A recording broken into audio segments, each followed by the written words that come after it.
ಸೈಯದ್ ರೋಷನ್ ಭಾಷಾ, ವಿದ್ಯುತ್ ಕಾಂಟ್ರಾಕ್ಟರ್. ನಿಮ್ಮ ಮನೆಗಳಿಗೆ ಹಾಗೂ ಜಮೀನುಗಳಿಗೆ ಅಳವಡಿಸಲು ಬೇಕಾದ ವಿದ್ಯುತ್ ಮೀಟರ್ಗಳು ಹಾಗೂ ವಿದ್ಯುತ್ ಕಂಬಗಳನ್ನು ಹಾಕಿಕೊಡುತ್ತಾರೆ.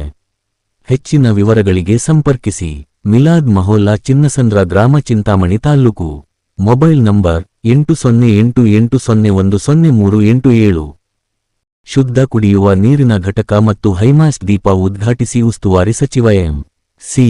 ಸುಧಾಕರ್. ಚಿಂತಾಮಣಿ ನಗರದ ಹೊರಭಾಗದಲ್ಲಿ ಸುಮಾರು 500ರಿಂದ 600 ಎಕರೆ ಪ್ರದೇಶದಲ್ಲಿ ಚಿಂತಾಮಣಿಯ ಉಪನಗರವನ್ನು ನಿರ್ಮಾಣ ಮಾಡಲಾಗುವುದು ಎಂದು ಜಿಲ್ಲಾ ಉಸ್ತುವಾರಿ ಸಚಿವ ಎಂ.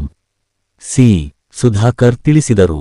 ನಗರದ ನೆಕ್ಕುಂದಿ ಪೇಟೆ ಅಗ್ರಹಾರದ ಬಳಿಯ ಪಟಾಲಮ್ಮ ದೇವಾಲಯದ ಬಳಿಯ ವೃತ್ತದಲ್ಲಿ ನಗರಸಭೆ ನಿಧಿಯಿಂದ ಸ್ಥಾಪಿಸಿರುವ ಶುದ್ಧ ಕುಡಿಯುವ ನೀರಿನ ಘಟಕ ಮತ್ತು ಹೈಮಾಸ್ಟ್ ದೀಪವನ್ನು ಉದ್ಘಾಟಿಸಿ ಮಾತನಾಡಿದರು. ನಗರದ ನೆಕ್ಕುಂದಿ ಕೆರೆಯ ಅಭಿವೃದ್ಧಿಗೆ 74 ಕೋಟಿ ರೂಪಾಯಿ ಮಂಜೂರಾಗಿದ್ದು ಟೆಂಡರ್ ಪ್ರಕ್ರಿಯೆ ಹಂತದಲ್ಲಿದೆ. ಆದಷ್ಟು ಬೇಗ ಕಾಮಗಾರಿಗೆ ಚಾಲನೆ ನೀಡಲಾಗುವುದು. ಅವಿಭಜಿತ ಕೋಲಾರ ಜಿಲ್ಲೆಯಲ್ಲಿ ಚಿಂತಾಮಣಿಯೇ ಅತ್ಯಂತ ವೇಗವಾಗಿ ಬೆಳೆಯುತ್ತಿರುವ ನಗರವಾಗಿದೆ. ಜನರ ಬೇಡಿಕೆ ಮತ್ತು ನಿರೀಕ್ಷೆಗಳು ಹೆಚ್ಚಾಗಿವೆ. ಹೀಗಾಗಿ ಎಲ್ಲರಿಗೂ ವಸತಿ ಮತ್ತಿತರ ಸೌಲಭ್ಯಗಳನ್ನು ಒದಗಿಸುವುದು ಕಷ್ಟವಾಗಿದೆ. ಹಾಗಾಗಿ ಉಪನಗರ ನಿರ್ಮಾಣದ ಯೋಜನೆ ರೂಪಿಸಲಾಗುತ್ತಿದೆ ಎಂದರು. ನೆಕ್ಕುಂದಿ ಕೆರೆಯ ಸುತ್ತಮುತ್ತಲಿನ ಪ್ರದೇಶ, ಮುಂತಕದಿರೇನಹಳ್ಳಿ, ನಾಯನಹಳ್ಳಿ, ಧನಮಿಟ್ಟೇನಹಳ್ಳಿ ಪ್ರದೇಶಗಳಲ್ಲಿ ಈಗಾಗಲೇ ಅಧಿಕಾರಿಗಳು ಸರ್ವೆ ನಡೆಸುತ್ತಿದ್ದಾರೆ.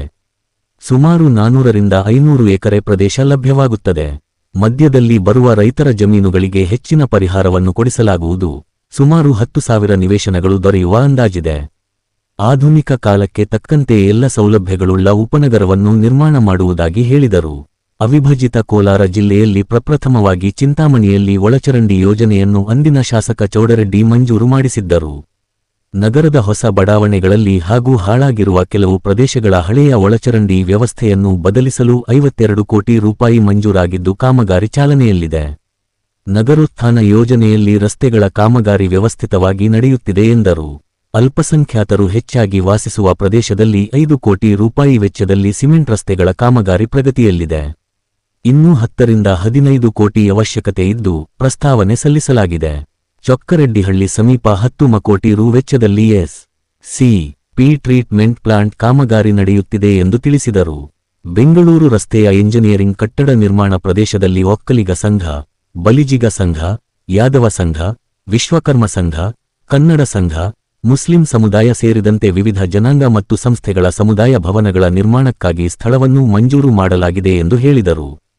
ಈ ಸಂದರ್ಭದಲ್ಲಿ ನಗರಸಭೆ ಪೌರಾಯುಕ್ತ ಜಿ.ಎನ್. ಚಲಪತಿ, ಮುಖಂಡರಾದ ಶೇಖ್ ಸಾದಿಕ್ ರಜ್ವಿ, ಇಂತಿಯಾಜ್ ಪಾಷಾ, ಅಮೂನ್, ಮಾಲಿಕ್ ಪಾಷಾ, ನಗರಸಭೆಯ ಮಾಜಿ ಸದಸ್ಯರು, ಕಾಂಗ್ರೆಸ್ ಪಕ್ಷದ ಮುಖಂಡರು, ಅಮರ್, ಕಾರ್ಯಕರ್ತರು ಹಾಗೂ ಸಾರ್ವಜನಿಕರು ಭಾಗವಹಿಸಿದ್ದರು.